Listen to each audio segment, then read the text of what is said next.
नागपुरात आज दुपारी नव्या मंत्रिमंडळाचा शपथविधी। आतापर्यंत महायुतीच्या 36 आमदारांना मंत्रिपदासाठी फोन। भाजपचे 19, शिवसेना 11 आणि राष्ट्रवादीच्या 6 आमदारांना फोन।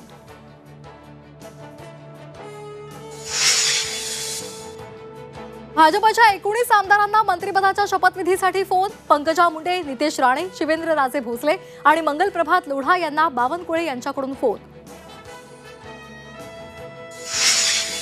अजित पवार यांच्या राष्ट्रवादी काँग्रेस पक्षातील आमदारांना मंत्रिपदासाठी फोन। अदिती तटकरे, नरहरी झिरवाळ, हसन मुश्रीफ, दत्ता भरणे यांना फोन आल्याची माहिती। राष्ट्रवादीचे 9 मंत्री घेणार शपथ, तटकरेंची माहिती।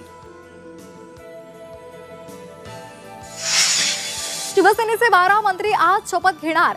5 जुने आणि 7 नव्या आमदारांना मंत्रिमंडळात संधी मिळणार। भरत गोगावले यांची झी 24 तासला माहिती।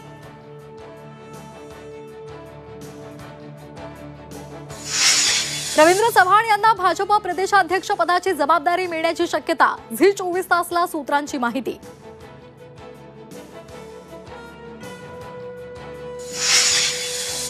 मुख्यमंत्री झाल्यानंतर आज पहिल्यांदाच फडणवीस नागपूरमध्ये जाणार। फडणवीसांच्या स्वागताची नागपुरात जय्यत तयारी।